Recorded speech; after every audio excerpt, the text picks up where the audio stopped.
सद्गुरुदेव की बहुत सुंदर। अभी आप लोगों ने बहुत सुंदर संकल्प लिया है ना। सभी बच्चों ने क्या लिया? संकल्प लिया। और जितने बच्चे इस संकल्प को पूरा करेंगे वो क्या बन जाएंगे? हाँ, अच्छे बच्चे क्या करते हैं? अच्छे काम करते हैं। और जो अच्छा काम करता है उसका क्या होता है? नाम होता है ना। समाज में अच्छे काम करने वालों का ऊंचा नाम होता है। तो अपना नाम ऊंचा करवाना है तो सदैव अच्छे काम करना है, ईमानदारी से सत्यता पूर्वक जीवन जीना है। यदि हम ऐसा करते हैं तब तो भाई सत्संग में आना सफल हो जाएगा, वरना इस कान से सुने और इस कान से निकाल दिए। कहते हैं कि 3 प्रकार के लोग होते हैं। कितने प्रकार के लोग होते हैं? 3 प्रकार के। एक प्रकार का वो होता है जो इस कान से सुनता है और इस कान से निकाल देता है। और एक दूसरे प्रकार का आदमी कैसा होता है कि जो कान से सुनता है और मुंह से निकाल देता है ना। और तीसरा वो होता है जो कान से सुनता है और अंदर ले जाता है। कहते हैं एक चित्रकार ने 3 मूर्ति बनाई, बिल्कुल एक जैसी मूर्ति। मनुष्य दिखने में तो एक जैसा है ना, ऊपर से भले काला गोरा है, लंबा नाटा है, पतला मोटा है, जाति वाति बना दी है समाज ने, ब्राह्मण क्षत्रिय वैश्य शूद्र। लेकिन सबका शरीर कैसा बना है? 5 तत्वों से। कबीर साहिब जी कहते हैं सबका उत्पत्ति और विनाश एक जैसा है। सबका शरीर एक ही जैसे तत्वों से बना है। एक है त्वचा, हाड़, मलमूत्रा, एक रुधिर, एक गूदा, एक बूंद से सृष्टि रची है, को ब्राह्मण को शूद्रा। सबका शरीर एक जैसा बना हुआ है। सबका शरीर 5 तत्वों से बना है और उसके अंदर चेतन आत्मा निवास कर रही। सबका शरीर माँ के गर्भ में 9 महीने तक पकता है और उसके बाद में माँ के गर्भ से वो बाहर आता है। तो जैसे ब्राह्मण का बच्चा मलमूत्र में लिपटा होता है, वैसे क्षत्रिय का, वैसे वैश्य का और वैसे ही शूद्र का। मर जाने पर सबके घर में सूतक आती है। सब गंदा शरीर जीव निकल गया तो सबका शरीर मुर्दा हो जाता है। तो इस प्रकार से हमारे शरीर के बारे में मैं बता रही थी कि हम सब का शरीर एक जैसे तत्वों से बना। कोई काला गोरा हो सकता है, कोई स्त्री पुरुष हो सकता है। वैसे शरीर के तत्वों में किसी प्रकार की कोई भिन्नता नहीं है, ना वैसे ही चेतन तत्व में किसी प्रकार की भिन्नता है। सबके अंदर चेतन आत्मा एक जैसे विद्यमान है। तो उस मूर्तिकार ने 3 मूर्ति बनाई, एक जैसी मूर्ति। हम सब एक जैसे मनुष्य हैं, लेकिन मनुष्य में अंतर होता है। तो उस मूर्ति में भी अंतर था, जैसे अभी मैंने अंतर बताया। जब वो मूर्ति बेचने ले गया बाजार में तो उसकी कीमत पूछी लोगों ने कि भैया इन मूर्तियों की कीमत क्या है?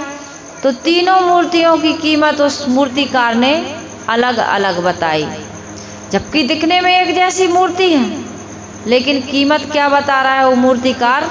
अलग अलग है, एक जैसी। पूछा कि भाई मूर्तियों के रेट क्या है? तो कहता है ये 500 की, ये 5000 की और ये 50,000 की।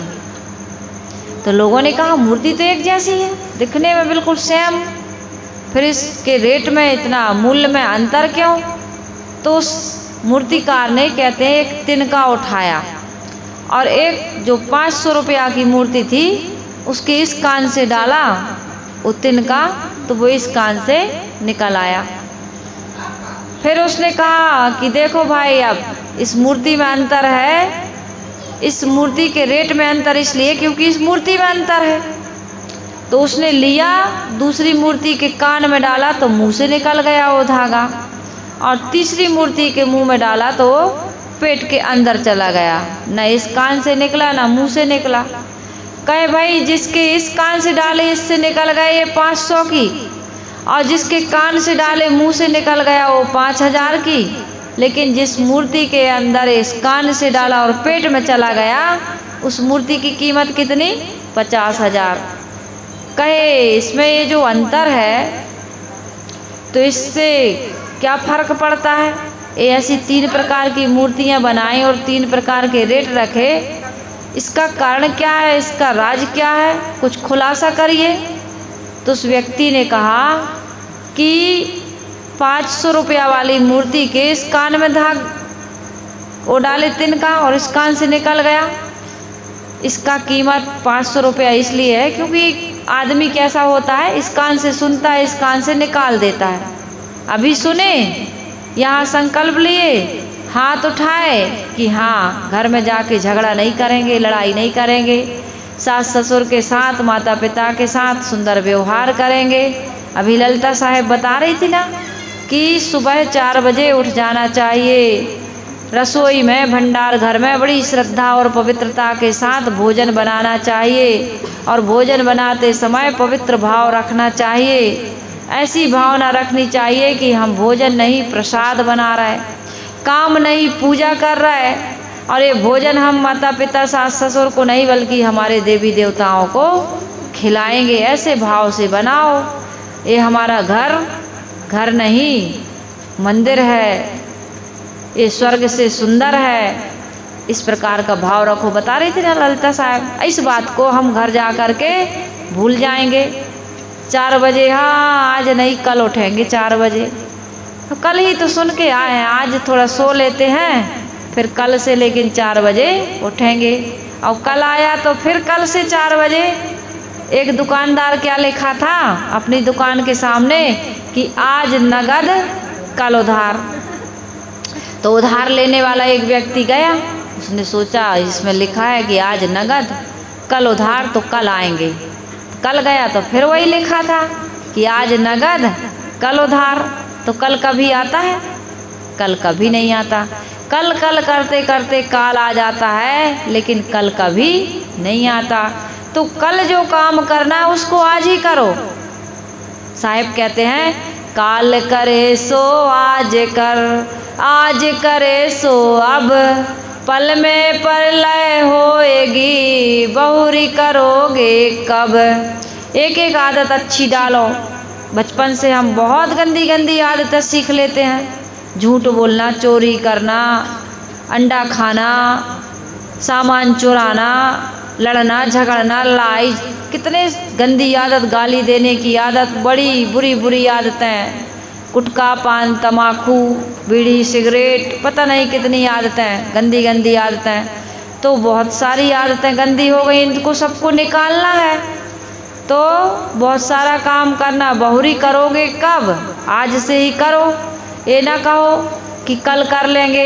यदि सत्संग में सुन कर के आए हो कि झूठ नहीं बोलना है, अंडा नहीं खाना है, सास ससुर से लड़ाई झगड़ा नहीं करना है, भाई भाई में बैर विरोध है, तो उसको भुला देना है, प्रेम से रहना है। तो भाई कल करेंगे, आज माफ़ी नहीं मांगेंगे, आज नहाकर भोजन नहीं बनाएंगे। इस प्रकार से सोचेंगे तो कल कभी आने वाला नहीं है। और कितने लोग तो ये भूल ही जाएंगे कि सत्संग में क्या बताया था। इस कान से सुने, इस कान से निकाल दिए, तो सत्संग में क्या बताए थे भूल जाओगे। तो घर में जाके करोगे क्या? क्या करोगे? सुनते हैं तब तक अच्छा लगता है। और ऐसे कितने सारे लोग होते हैं कि यहाँ सुने, यहीं सुन करके वो भूल जाते हैं। आगे पाठ पीछे सपाट, आगे आगे सुनते जा रहा है, पढ़ते जा रहा है, याद करते जा रहा है, और अभी थोड़ी देर बाद पूछे तो कुछ भी याद नहीं है। तो ऐसे में हमारा जीवन कैसा रहता है? 500 रुपया वाला। इतनी कीमत तो है, हम बिना कीमत के नहीं हैं। 500 रुपया की मूर्ति हमको ये शिक्षा दे रही है, थोड़ा ऐसा रखने के लिए कुछ ले आओ तो एक आध पीढ़ा वगैरह। तो 500 रुपया की कीमत हमको, कीमत वाली मूर्ति क्या शिक्षा दे रही है? स्टूल ले आयो, स्टूल। बोलो मत, सुनो हमारी बात, ले आएंगे, सबका ध्यान यहाँ रखो। सुनो सुनो, 500 रुपया, हाँ यही, इसी को ले आओ, ले आओ, यहाँ लाओ। 500 रुपया की मूर्ति हमें क्या शिक्षा दे रही है? भले वो भूल जाती है, अभी आप लोग भूल जाओगे, फिर भी आपकी 500 रुपया कीमत है। क्यों कीमत? क्योंकि सुनने तो आए। गांव में ऐसे कितने सारे लोग होंगे जो सुनने भी नहीं आए। कितने बच्चे होंगे, मोबाइल में लगे होंगे, टीवी देख रहे होंगे या कुछ भी गपशप कर रहे होंगे। कितने बूढ़े नौजवान माता पिता घर में बैठ करके गपशप करते होंगे, लड़ रहे होंगे, झगड़ रहे होंगे, तम्बाकू गुटखा पान शराब में लगे होंगे, लेकिन सत्संग में नहीं आए, है ना। तो आपकी कीमत 500 रुपया की है, क्योंकि आप लोग सत्संग में आए, सत्संग सुन रहे, तो 500 रुपया की कीमत तो हुई। भले अभी सुने अभी भूल जाएं, लेकिन 500 रुपया की कीमत हो गई। अब इसको 5000 का बनाना है तो क्या करना होगा? यहाँ जो सुनोगे और उसको जब घर जाओगे तो लोग पूछेंगे जरूर, गांव के लोग पूछेंगे, घर के लोग पूछेंगे कि अच्छा ये बताओ मध्य प्रदेश से जो सुमेधा साहब आई थी उन्होंने क्या बताया। तो आप जो सुन के गए हैं वहाँ बता देंगे तो कितने रुपया की कीमत हो जाएगी? 500 से 5000 की हो जाएगी कि नहीं। लेकिन यदि केवल बता दो और जीवन में उतारो ना तो केवल कितना होगा? 5000। और कहीं उतार लिए, उस तिनका को कान से डाले और मुंह में उतर गया, उसकी कीमत कितनी बताई मैं? 50,000। यदि जीवन में उतार लो तो कितनी कीमत हो गई? 50,000। यहाँ से सुन के गए, कल सुबह उठ के स्नान कर लिए और घर की बढ़िया सफाई शुद्धता, चकाचक चप्पल जूता जहाँ रखना चाहिए सीधे दरवाजे पर नहीं, दरवाजे से साइड में रखे। घर से किचन से लेकर के बाथरूम तक की बिल्कुल सफाई। हम लोगों ने अभी यहाँ आकर के देखा कितनी साफ सफाई गुड़िया के घर में। बढ़िया वहाँ टॉयलेट में ब्रश रखा है, फिनाइल रखी है, एसिड रखा है, बढ़िया नए बाल्टी मग्गा और टब, सारी चीज़ें कितना सुंदर। जहाँ सफाई स्वच्छता होती है, कहते हैं घर की बहू को कभी रात में जूठे बर्तन रखकर नहीं सोना चाहिए, क्योंकि लक्ष्मी जी कब आती हैं? रात में। क्योंकि उनका वाहन क्या है? लक्ष्मी जी का वाहन उल्लू। सब उल्लू है क्या? उनका वाहन क्या है? उल्लू। और उल्लू को कब दिखता है?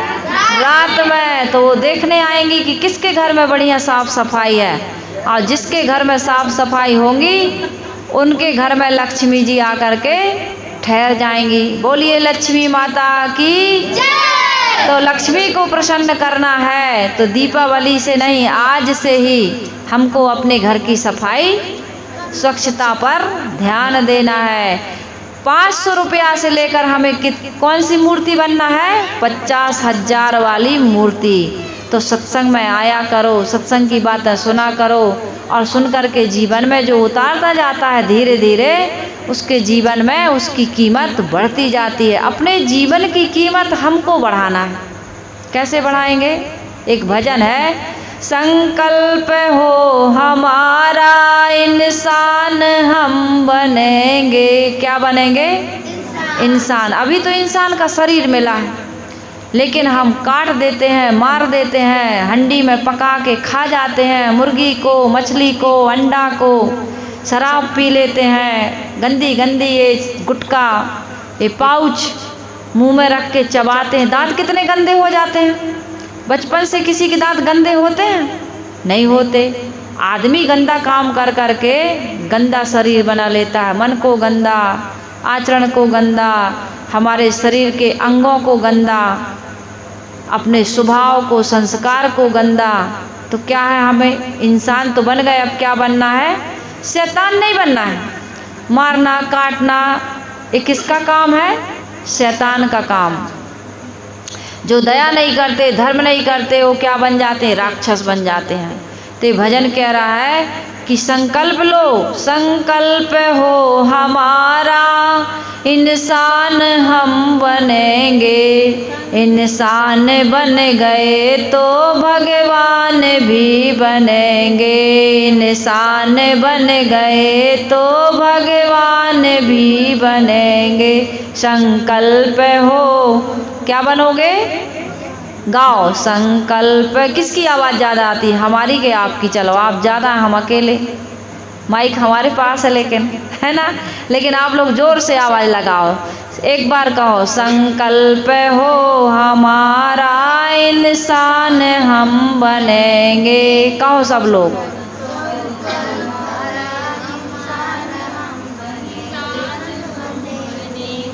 इंसान बन गए तो भगवान भी बनेंगे।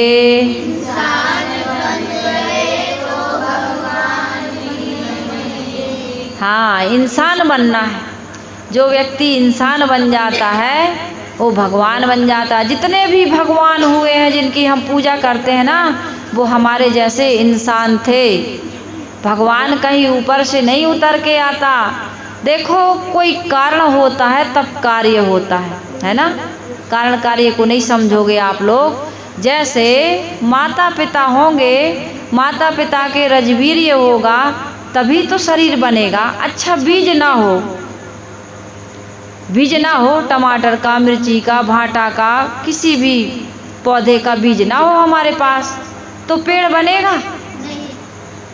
कोई कहे कि भाई मुर्गी ना हो तो अंडा पैदा होगा, और अंडा ना हो तो मुर्गी पैदा होगी?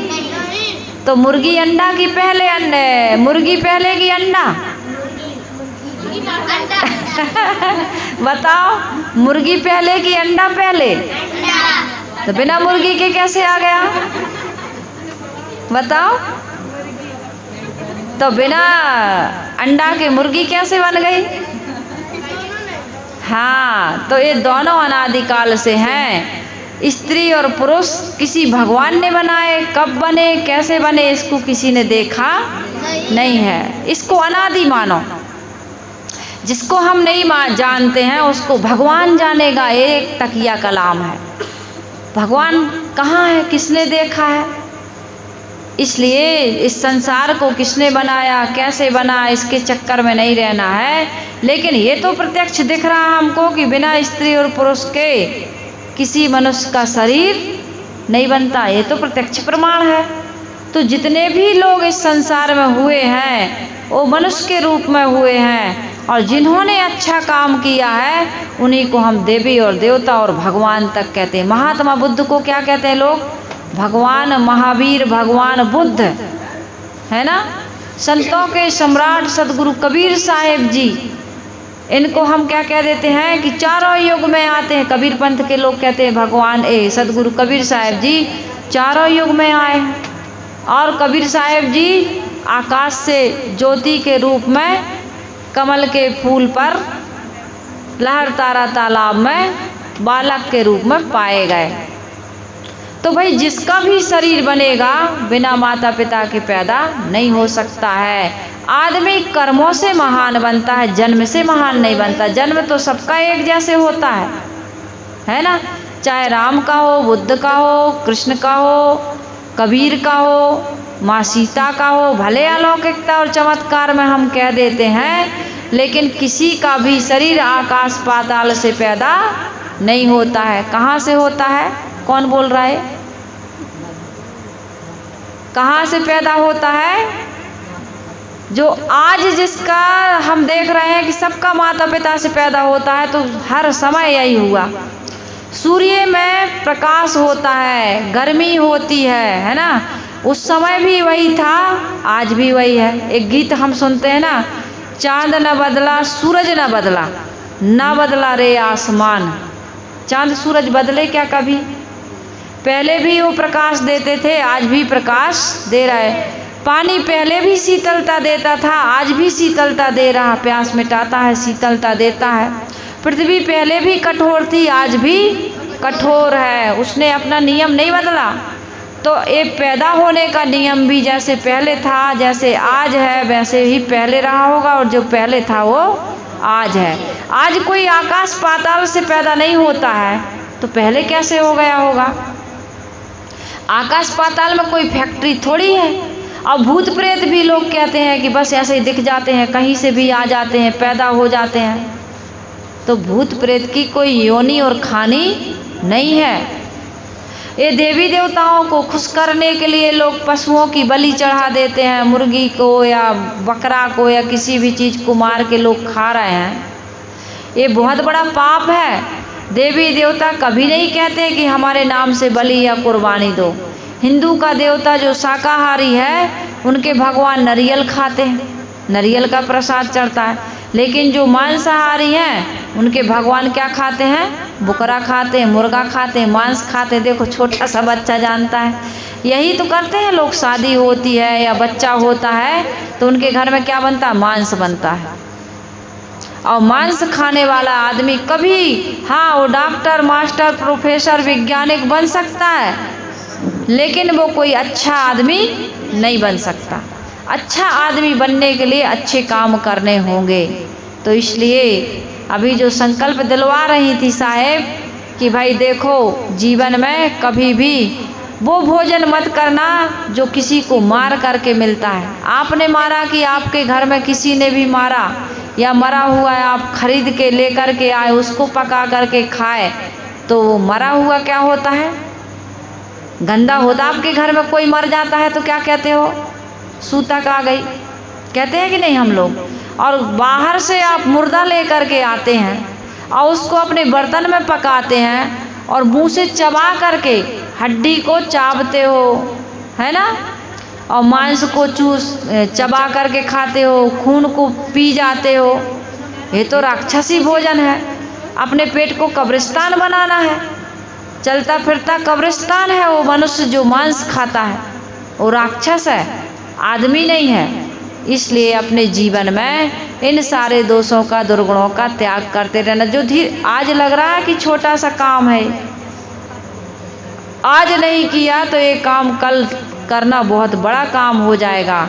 और आज जो त्याग देगा ये छोटा समझ करके त्याग देगा, अभी शुरुआत है, वो समझ लीजिए बहुत बड़ा काम कर लिया। क्योंकि ये कल गंदी आदत, बहुत खराब आदत हमको मजबूर कर देगी, बेबस कर देगी, लाचार कर देगी। जो शराबी हैं, मांसाहारी हैं, वो फिर इस आदत को छोड़ नहीं पाते हैं। तो जिनके घर में सत्संग होता रहता है, संत गुरुजन आते रहते हैं, उनके घर में कभी भी ये गंदे काम, घृणित काम नहीं होते। उनके घर में न चोरी होती है, न व्यभिचार होता है, न किसी प्रकार की गाली होती है, न उनके घर में किसी प्रकार का कोई गलत कार्य होता है। उनका पैसा सारा सत्कर्म में लगता है। उनके घर में लड़ाई झगड़ा होता ही नहीं, कोर्ट कचहरी मुकदमा, उसमें पैसा बर्बाद नहीं होता। उनके घर में कभी कोई बुराई या विकार नहीं आता, लड़ाई झगड़ा नहीं होता, टेंशन नहीं होता, तनाव नहीं होता। तो उनके टेंशन तनाव से जो हजारों बीमारियां होती हैं, असाध्य रोग हो जाते, वो भी नहीं होते, तो उसमें भी पैसा नहीं बर्बाद होता। उनके घर में कोई नशा व्यसन नहीं करता, तो उसमें भी उनका पैसा बर्बाद नहीं होता। और जिनके घर में सफाई है, स्वच्छता है, पवित्रता है, निर्मलता है, प्रेम है, संगठन है, सब एक दूसरे से पूछ करके निर्छल निष्कपट भाव से एक दूसरे के साथ व्यवहार करके हर काम, ईटिंग मीटिंग एक साथ होती है, भोजन एक साथ होता है, कोई काम एक दूसरे से पूछ करके बता करके करते हैं, उनके घर में कभी भी कोई दुख, कलह, परेशानी, बेमनुष्यता या कटुता का वातावरण नहीं बनता है। एक घर में कहते हैं 2 भाई रहते थे, दोनों के बच्चे हो गए थे। छोटे वाले भाई के बच्चे ने बड़े पिता से कहा, बड़े पिताजी से, जैसे चंद्रशेखर भाई, राममोहन मनमोहन कहे, बड़ा हो जाए तो कहे कि बड़े पिताजी गन्ना लाना खेत से। बच्चे मांगते रहते ना सामान, तो सब कुछ ला करके देते रहे। लेकिन एक दिन बड़े पिताजी के मन में क्या भाव आ गया? अपने पराये का भाव आ गया। जिसे हमारे यहाँ कहते हैं दूजा भाव, मतलब दूसरा भाव, अपना बेटा के लिए अलग, दूसरे के लिए अलग। तो कहते एक दिन बड़े पिताजी, उनके बड़ा भाई, यानी कि 2 भाई थे, तो उनका बड़ा भाई गन्ना लाया, तो उसका भी बेटा था, छोटे छोटे थे दोनों के बच्चे। तो दोनों दौड़ करके आए, गन्ना चाहिए, गन्ना चाहिए, हमें भी चाहिए, हमें भी चाहिए। तो उस बड़े भाई ने गन्ना तोड़ा, और तोड़ करके नीचे का हिस्सा मीठा रहता है और ऊपर का थोड़ा कम मीठा रहता है, फीका रहता है। तो उसने जैसे ही तोड़ा तो नीचे का हिस्सा दाहिने हाथ तरफ आया और ऊपर का हिस्सा बाएं हाथ तरफ आया। अब दाहिने हाथ तरफ छोटे भाई का बेटा था और बाएं हाथ तरफ खुद का बेटा था। तो उसने गन्ना दिया, लेकिन ऐसे बदल दिया। अब ये है तो छोटी सी चीज गन्ना के लिए, लेकिन उसके भाई ने छत पर से देख लिया कि देखो हमारे बड़े भाई के मन में इतना पाप, हमारा बेटा दाहिने हाथ तरफ है और मीठा वाला भाग इनके उसी हाथ में है, लेकिन इन्होंने गन्ने देने के लिए हाथ बदल लिया। तो उसके मन में भी भाई क्रिया की प्रतिक्रिया तो होती है। ये छोटी छोटी सी बातें लोग ध्यान नहीं देते, तो उसके मन में आ गया कि पता नहीं यही मालिक है और पता नहीं कितना सारा गलत काम करते होंगे, हम लोगों के साथ कितना झूठ छल कपट करते होंगे, कितना कमाते होंगे, कितना बताते होंगे, ऐसा मन में विचार आ गया। तो दूसरे दिन भाई ने कहा, भाई देखो ये काम करना है, तुम इतना से इतना काम कर लेना, हम इतना काम करके आते हैं, फिर इतना काम हो जाए, फिर आगे सोचते हैं और क्या करना है बताएंगे। तो छोटे भाई ने कहा, भाई एक बात है, पहले अब बंटवारा हो जाए, उसके बाद में काम होगा। तो उनको बड़ा आश्चर्य हुआ कि अचानक से छोटा भाई कैसे बंटवारे की बात कह दिया। तो कहा कि नहीं, बंटवारा होना चाहिए। कहा भाई क्या बात है? कहे नहीं, बात कुछ नहीं है। कहे कुछ तो हुआ होगा छोटे, तेरे मन में कुछ तो आया होगा, तब तो बंटवारे की बात कह रहा है। बहुत पूछा, तब उसने कहा कि भाई कल आप बच्चों को गन्ना दे रहे थे, हमने देखा, आपको हाथ बदलने की क्या आवश्यकता थी? आपके इस छोटे से कार्य को देखकर मेरे मन में भी आप पर संदेह होता है कि पता नहीं आपका बच्चों के लिए जब आप ऐसा सोच सकते हैं, तो हमारे लिए, हमारी पत्नी के लिए, हमारे परिवार के लिए आप क्या सोचते होंगे। इसलिए अब बंटवारा हो जाना चाहिए। बड़े भाई ने माफ़ी मांगी कि भाई मुझे माफ़ कर दे, गलती हो गई, आगे से ऐसी गलती नहीं होगी। बात छोटी होती है घर में, परिवार में, समाज में, लेकिन यही बीज कितना छोटा होता है, छोटा होता है ना, लेकिन धीरे धीरे वो क्या बन जाता है, वृक्ष बन जाता है। तो इस समय बीज बोते समय हमें सावधान रहना चाहिए। यदि इस प्रकार की हमारे घर परिवार में कोई गलती हो रही, कुछ मन में ऐसा विचार आ रहा है, तो उस विचार को वहीं पर समाप्त कर देना चाहिए। पहले पाप या पुण्य विचार में आता है, विचार के बाद वाणी में आता है और वाणी के बाद व्यवहार में आता है। यदि विचार को नहीं रोका गया तो वाणी तक आ जाएगा, और वाणी तक नहीं रोका गया तो हमारे कर्मों में आ जाएगा, और कर्मों में आने के बाद में उसका एक संस्कार बन जाता है, जिसे एकदम प्रबल संस्कार कहते हैं। बार बार वही काम करेंगे तो संस्कार पुष्ट हो जाता है। इसलिए प्रयास यह करना चाहिए कि मन में यदि कोई ऐसा विचार आए तो वहीं दफना देना चाहिए। विचार मन में ही आता है पहले, तो मन से बहुत सावधान रहो कि कोई ऐसा विचार आने ना पाए। हमेशा अच्छा विचार आना चाहिए और अच्छी वाणी बोलनी चाहिए और अच्छे काम करना चाहिए। यदि हम इस प्रकार से ध्यान नहीं देते हैं, असावधानी में, अचेती अवस्था में व्यवहार करते रहते हैं, तो हमारे घर में, परिवार में फिर विघटन से हमको कोई बचा नहीं सकता है। महाभारत में देखिए, मन में पाप ही तो आया था पहले दुर्योधन के या धृतराष्ट्र के, तभी तो इतना बड़ा विनाशकारी युद्ध हुआ।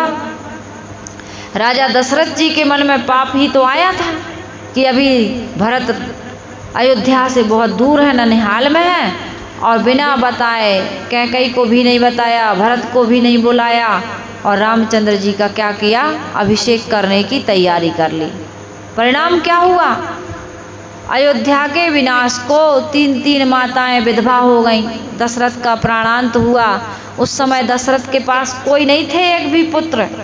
जब उन्होंने देह त्याग किया तो उनके साथ में कोई एक भी पुत्र नहीं था। राम भी अयोध्या के विनाश को ना रोक सके। अयोध्या का विनाश ही हुआ एक प्रकार से। 14 वर्ष तक उस राज सिंहासन पर कोई नहीं बैठा, अयोध्या सुनी हो गई।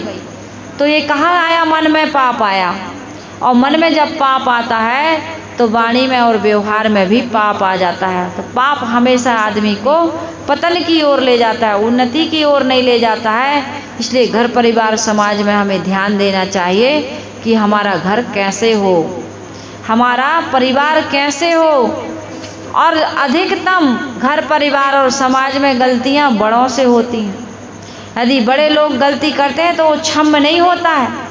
छोटे गलती करें तो कहते हैं क्षमा बड़न को चाहिए, छोटन को उत्पात। का रहीम हरि को घटो जो भृगमारी लात। छोटे गलती करें तो चलो बात समझ में आती है, छोटे हैं, लेकिन बड़े समझदार होकर के भी समझदारी नहीं दिखाते तो उस घर को फिर फूटने से बिखरने से कोई बचा नहीं पाता। इसलिए समझदारों को बहुत सावधान रहने की आवश्यकता है। यदि समझदार नहीं बनोगे, घर परिवार में फूट का कारण, विघटन का कारण बनोगे, अपनी आदत को नहीं संभाल पाओगे, नहीं सुधार पाओगे, तो कोई ईश्वर ब्रह्म परमात्मा देवी देवता हमारी रक्षा नहीं कर सकता है। आपन कर्म न मैटो जाई, अपने कर्मों को कोई मिटा नहीं सकता।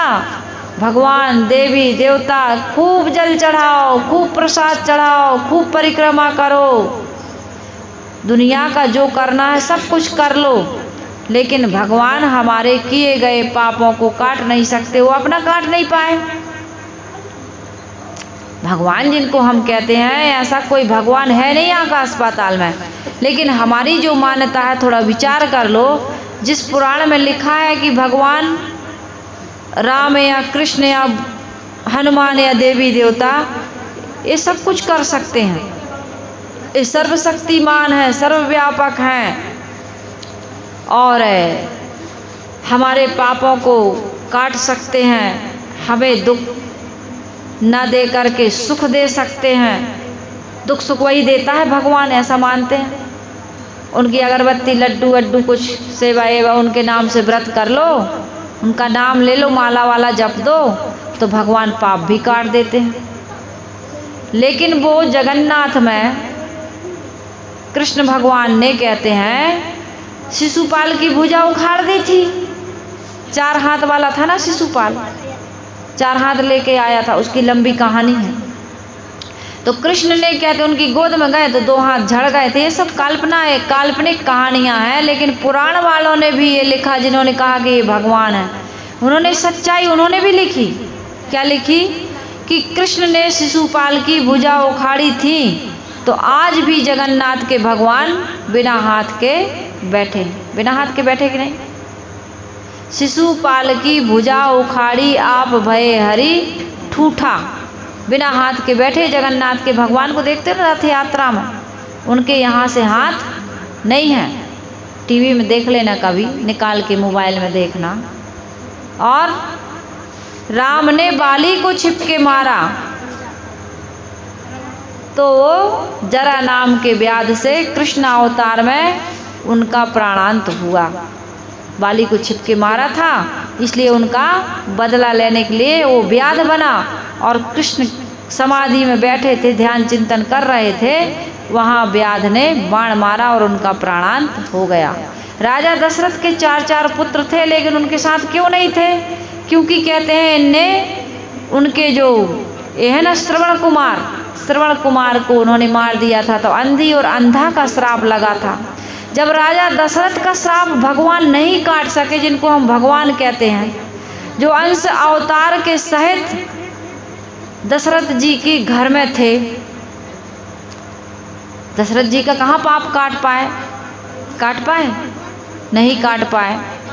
तो हमारा और आपका कैसे काट देंगे? खुद का नहीं काट पाए, खुद के पिता का नहीं काट पाए, कृष्ण अपना नहीं काट पाए, कोई किसी का पाप काट नहीं सकता है।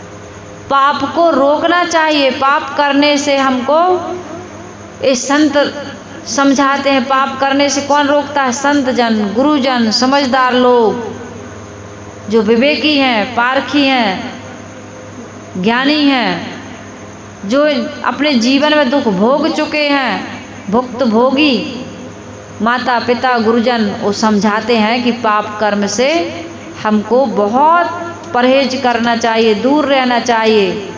तो इस प्रकार से यदि हम जीवन बनाते हैं तो हमारे जीवन में फिर कोई न काहू सुख दुख कर दाता, निज कृत कर्म भोग सुनो भ्राता। कर्म प्रधान विश्व रच राखा, और जो जस करहीं सुख तस फल चाखा। ऐसा बताते हैं कि नहीं बताते हैं हमारे संत जन गुरुजन? तो इसलिए क्या करना है? अभी बचपन से बच्चों को कोई ऐसे संस्कार मत देना कि खाओ बेटा, अंडा खा लो, आ जाओ, मुर्गी खा लो, मछली खा लो, बकरा खा लो, जाओ पाउच लेकर के आना, सुर्ती लेकर के आना, तंबाकू लेकर के आना, सिगरेट लेकर के आना। छोटे छोटे से बच्चों को कहते जाओ माचिस लेके आना। तो बच्चे जब माचिस लाते, बीड़ी लाते हैं, कई बार पहले के ज़माने में बच्चों को चूल्हे में सुलगाने के लिए भेज देते थे। लाइटर नहीं था, माचिस नहीं था, मान लो बारिश का समय है तो नहीं जल रही है, माचिस में आग नहीं पड़ रही, तो बच्चे सुलगाने जाते थे तो थोड़ा एक दो फूंक मार के देख लेते कैसे गोल गोल धुआं निकालते हैं हमारे पिताजी। हमने तो देखा है कि भाई रेलगाड़ी धुआं फेंकती, पहले इंजन चलता था ना धुआं वाला, हमारे पिताजी घर ही बैठे धुआं निकालते हैं तो बच्चे वो भी धुआं निकालने लगते थे। सच्ची घटना है। कहते हैं छत्तीसगढ़ की घटना सुमन साहब बताती हैं कि उनके आश्रम के बगल में 3-4 बच्चे खाली बोतल लेके आए और एक डिस्पोजल लाए, तो बाटल में नल का पानी, नलकूप उनके आश्रम के बगल में लगा है हैंडपम्प, तो उससे बाटल में भरते और फिर पाउच में डाल करके पीते और थोड़ा एक्टिंग करते, शराबी जैसे एक्टिंग करते हैं ना ऐसे। तो उन्होंने देखा कि यहाँ बगल में क्या हो रहा, बच्चे क्या कर रहे हैं, तो वो आई और कहे बच्चों क्या कर रहे हो, तो कहे कि साहब शराब पी रहा है। क्या कह रहे हैं, साहब हम लोग शराब पी रहे हैं। तो कहे अरे ये तो पानी है, ये शराब पीने की तुमको किसको देखे शराब पीते, कहाँ से शिक्षा मिली। कहे हमारे पिताजी पीते, किसी ने कहा दादाजी पीते, किसी ने कहा चाचा पीते हैं, काका पीते हैं। तो बच्चे कहाँ से सीख रहे हैं, घर से सीख रहे हैं। तो हमारे घर में ऐसा कोई वातावरण नहीं होना चाहिए। और कहीं हमारे बच्चे बिगड़ गए तो कौन बिगाड़ रहा है, हम ही बिगाड़ रहे हैं। अब बिगड़ जाएंगे तो जब घर में दंगा करके आएंगे, फसाद करके आएंगे, चोरी करके आएंगे, कोई गलत काम करके आएंगे, नशा में आदमी कुछ भी कर सकता है। जिसकी बुद्धि आउट ऑफ कंट्रोल है, जो अपनी आदतों को, इंद्रियों को रोक नहीं पा रहा, सुधार नहीं पा रहा, वो तो गलत काम, जैसा खाओगे वैसे ही तो मन बनेगा, जैसी संगत करोगे वैसा ही तो असर होगा। और जब गलत करके आओगे जेल चला जाएगा बेटा, या मार खाएगा बेटा, या कोई गलत काम करेगा तो पकड़ा जाएगा बेटा, तो किसको भजोगे, हे भगवान, हे दुर्गा मैया, हे हनुमान जी, हमारे बेटा की रक्षा करना। तुमने रक्षा की नहीं, अब बेटे की रक्षा भगवान कैसे करेंगे। भगवान कहे थे ले बीड़ी पियो, भगवान दिए थे तुम्हारे मुंह में बीड़ी, शराब, सिगरेट कौन दिया था, कौन खान पान गंदा करवाया। ये छोटे छोटे से बच्चे, इन बच्चों के भविष्य को कौन बना रहा है, माता पिता, दादा दादी, परिवार के लोग, समाज के लोग, मीडिया के लोग। आज मोबाइल इतना खतरा बना हुआ है, इन बच्चों को नशा व्यसन से ज़्यादा मोबाइल से दूर रखने की आवश्यकता है। जो व्यक्ति मोबाइल का नशा करने लगता है उसकी ज़िंदगी तबाह हो जाती है, बर्बाद हो जाती है। न वो पढ़ पा रहा, न लिख पा रहा, न कुछ कर पा रहा, पूरा समय मोबाइल में। तो ये बहुत सारी चीज़ें समाज में ऐसी कुसंस्कार के रूप में हमारे छोटे छोटे से बच्चों के जीवन को बर्बाद कर रही हैं। इससे हम सबको सावधान होने की आवश्यकता है। यदि हम बिगाड़ देंगे, बच्चों पर ध्यान नहीं देंगे, तो भगवान कुछ नहीं करेंगे, क्योंकि भगवान ने हमें थोड़ी बिगाड़ा है। बिगाड़ा किसने है, हमने। अब हमने बिगाड़ा तो हम ही को सावधान होकर के उनको सुधारने की आवश्यकता। भूत प्रेत कुछ नहीं लगते हैं, जिंद चुड़ैल कुछ भी नहीं होता है। यदि आप लोगों को किसी को भी इधर अब्दुल चक के आसपास है ना, किसी को भूत प्रेत या देवी देवता कोई सता रहे हो, तो उन भूत प्रेत को सबको बताना, इकट्ठा बांध के गठरिया में हमें दे देना, हम ले जाएंगे एमपी में, बढ़िया रखेंगे वहाँ। और एक एक भूत के 5-5 हज़ार रुपया देना, तब ले जाएंगे भाई, टिकट लगेगी उनकी, है ना। हाँ, ऐसे ही विदाउट ले जाएंगे, पकड़ गए कहीं तो हम ही को देना पड़ेगा उनका पैसा। तो 5,000 10,000 ऐसे देना, और कुछ ना दे सको तो कम से कम 2-3-4 हज़ार तो देना ही। तो हम सब भूत जीवन भर के लिए आपके अब्दुल चक के गांव के पूरे ले जाएंगे बटोर के। आप पकड़ के ले आना, किसको किसको भूत पकड़ता है, किसको किसको देवी देवता सताते हैं, कौन कौन को टोना टोटका लगा हुआ है ना। सबको ले जाएंगे लेकिन पैसा लगेगा भाई, बिना पैसे के नहीं ले जाएंगे, नहीं तो पता नहीं कितने सारे ले आओ आप लोग। जल्दी बता देना, कल ही रिजर्वेशन करवा लेंगे उनका, है ना। बिना पैसा के आप ही भूत हो। आदमी से बड़ा भूत कुछ नहीं है। आदमी वही वो आदमी भूत कहते ना, हमारे यहाँ तो कहते हैं अरे इतना भी अकल नहीं, तुम बड़े भूत हो। मतलब जो करना चाहिए वो नहीं किए। अब जब नहीं किए, गलत काम कर लिए, तो वही गलत काम बार बार बार बार याद आता है और माइंड में वो फिर टेंशन पैदा करता है और उस टेंशन के कारण ना नींद आ रही है ना भूख लग रही है। अब माइंड में चढ़ गई गर्मी तो कुछ का कुछ बोल रहा है। बहुत गलत काम करते हैं लोग और वही गलत काम फिर दिमाग को परेशान करता है। तो कहीं बुखार आ, कोई किसी को डर में भूत लग जाते हैं, किसी को किसी और कारण से भूत लग जाते हैं। भूत तो कुछ नहीं होता, बीता हुआ समय होता है। 3 काल होते हैं ना, भूत भविष्य वर्तमान। हमने कुछ ऐसे काम कर डाले हैं भूत में कि वो भूत बन के दिल दिमाग पर सवार हो गए। कोई भूत ऊत नहीं होता। मनुष्य से बड़ा कोई देवी और देवता नहीं होता। ये जन्म देते हैं, जीवन देते हैं, शिक्षा देते हैं, संपत्ति और संस्कार सब कुछ तो देते हैं। इसलिए उस देवी को जल चढ़ाने जाओ, अच्छी बात है, लेकिन घर की देवी को भोजन पानी समय पर देना। इस देवी को तुम्हारी सेवा करते करते ब्लड प्रेशर हो गया है, शुगर हो गया है, पता नहीं कितनी सारी बीमारियां हो गई हैं। बड़ी तपस्या की है उसने, बड़ी प्रतीक्षा की है, पता नहीं कहाँ कहाँ माथा टेका होगा। अपने जीवन और जवानी को बर्बाद किया है, अपना सर्वस्व निछावर कर दिया है। इसलिए घर के बूढ़े बड़े बुजुर्गों की सेवा करते रहना तो भगवान प्रसन्न हो जाएंगे। इंसान के अंदर ही तो भगवान है और कहीं बाहर भगवान थोड़ी है। इनको खिलाते हो तो खाते हैं कि नहीं खाते? और वहाँ जाके 1 किलो 2 किलो या 100 ग्राम भी मिठाई ले जाते हो तो 1 ग्राम 2 ग्राम कम होता है कि नहीं होता? ले जाते हो, भोग लगाते हो तो कुछ खाते हैं भगवान की नहीं खाते? नहीं खाते। और घर में किसी को खिलाओगे, भूखे को भोजन, प्यासे को पानी दोगे तो खाता पीता है। और जो खाता पीता है वो कुछ बोलता भी होगा, नहीं बोलता है? अरे मुंह है तभी तो खाया, और जब खा सकता है तो बोलेगा भी। किसी को खिलाओगे पिलाओगे तो स्वाभाविक उसकी दुआएं मिलेंगी। इसलिए इनको खिलाओ। मैं उस दिन बता रही थी कल, उन्होंने कहा कि भाई आप भगवान को नहीं मानते, देवी देवताओं की पूजा नहीं करते होंगे। हमने कहा हम करते हैं। कहीं कैसे करते हो? हम कहीं जो खाते हैं उनको खिलाते हैं। यही तो देवी और देवता हैं। जितने भी ये देवियां हैं वो देवता बैठे हुए। इनकी सेवा, जो आते हैं हमारे आश्रम में उनको हम भोजन कराते हैं, बैठने को जगह देते हैं, आराम करने की जगह देते हैं। हम उनके साथ बैठ कर के सुंदर बात करते हैं, व्यवहार करते हैं। तो ये उनकी क्या होगा? यही तो पूजा है।